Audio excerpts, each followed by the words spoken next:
C-Suite Edge. I'm your host, John Light, and president and founder of Sabretooth Recruiting.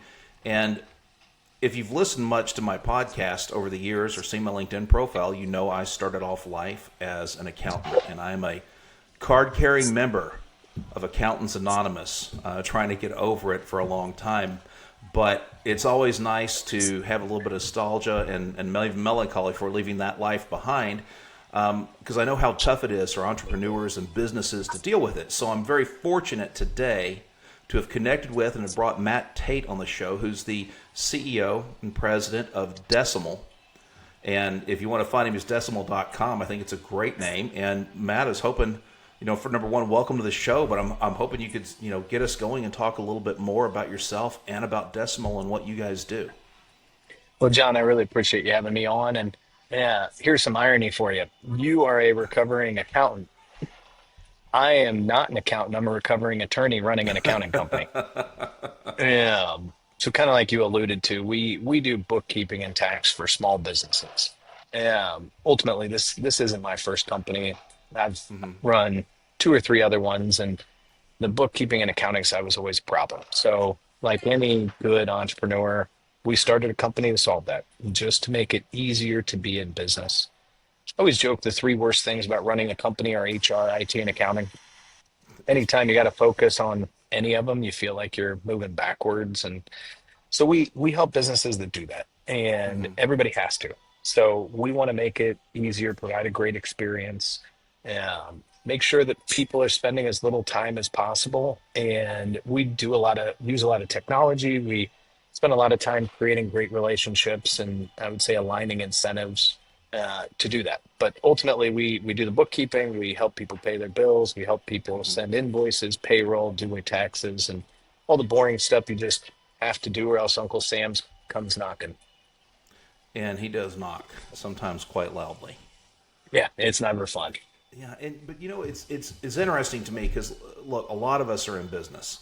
A lot of people are entrepreneurs, and a lot of people, I think, COVID and the subsequent layoffs and everything that followed that, and kind of the squeeze that's been in the economy, I think there is probably, and I've heard the numbers that support this, even though I don't recall them offhand, that there's this upswelling of businesses being registered here in the U.S. Yeah.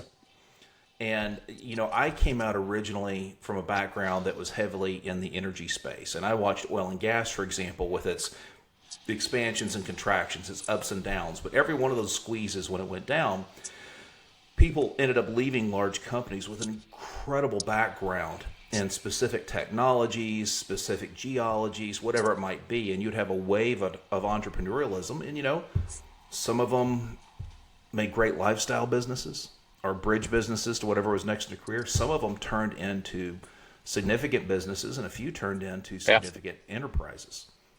And I think we're at a stage where that's happening now, and especially with AI coming on the scene the past couple of years, because in my opinion, the AI gold rush is not necessarily in these massive LLMs. It's in people like you and I levering that, how do we put that, computational assistance, that number crunching capability AI brings to the table, right, to help solve very specific problems. And every entrepreneur has the problem that you're trying to solve. And I'm hoping that you could share a little bit about that from your perspective. You've been running this for 5 years. You're an entrepreneur before that. But in all that time, what's the biggest, hairiest, gnarliest problem that you have to face and help people solve? Well, the biggest thing is that nobody really gets into this because they like accounting. And you just want it to be easy and done. And so they're all the same. Like everybody's different, but the problems are all, I want this solved. I need this better so I can do better, think better, see better. And that's what we run into. And you do that by putting in the right tools, and ultimately, like what AI gives you the chance to do is do more with less.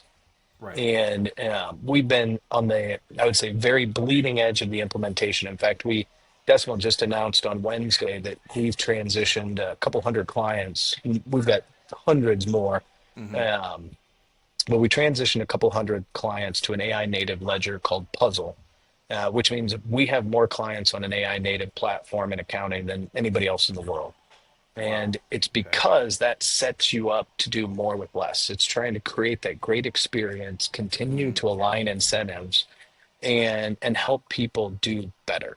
And that's what we're solving. Is our mission is just to make it easier to be a business, Mm-hmm. and we do that by just helping out. And whether it's I struggle to pay my bills, or I struggle to understand what my profit is on a service line or a business line, that's what we're helping solve. This area has a tendency to be death by a thousand paper cuts than by one glaring thing. Because if you have that big glaring problem, you're probably on your way out of business, Right. because that's just what grows.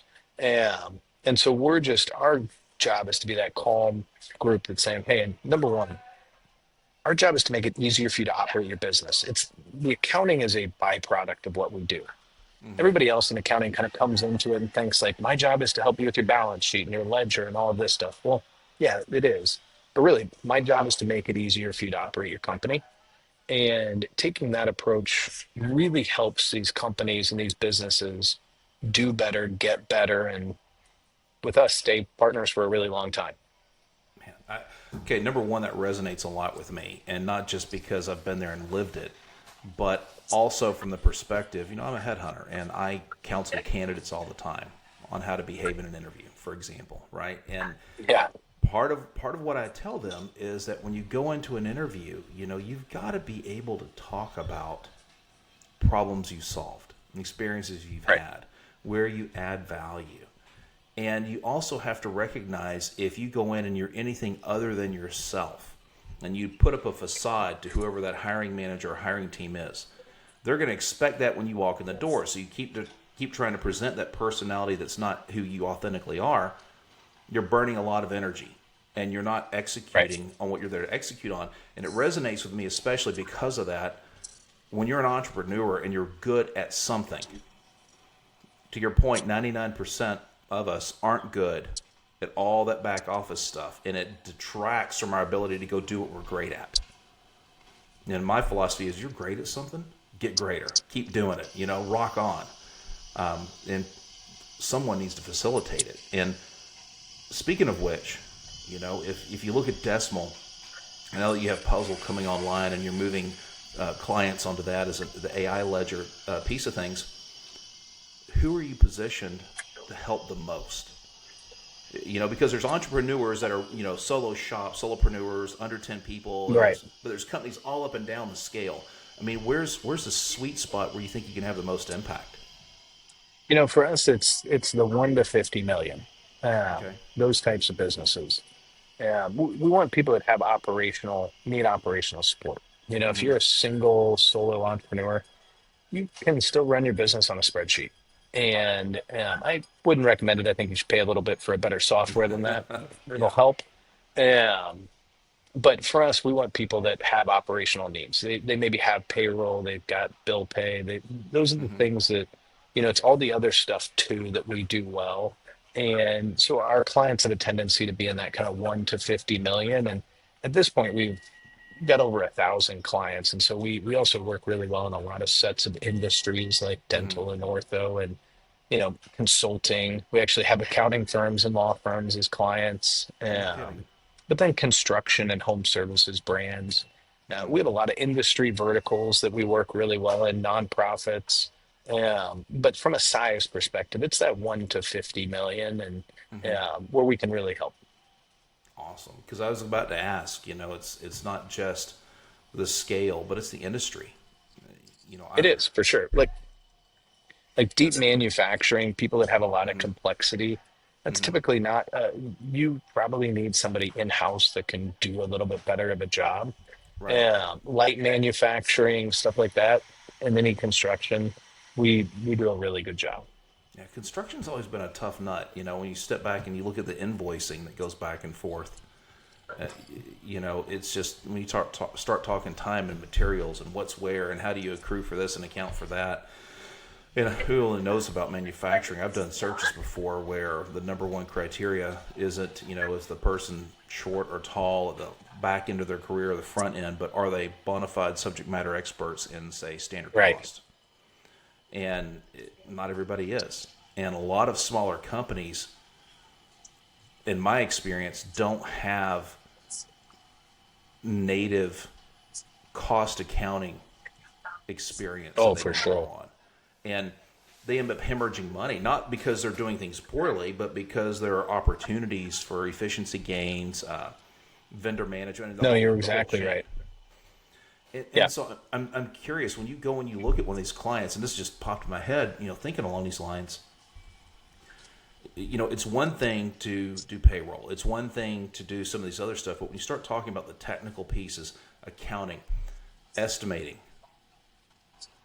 invoice prep, and this sort of thing, and the different accounting methods that are used, how do you navigate that? I mean, because that's a lot of expertise in a small box.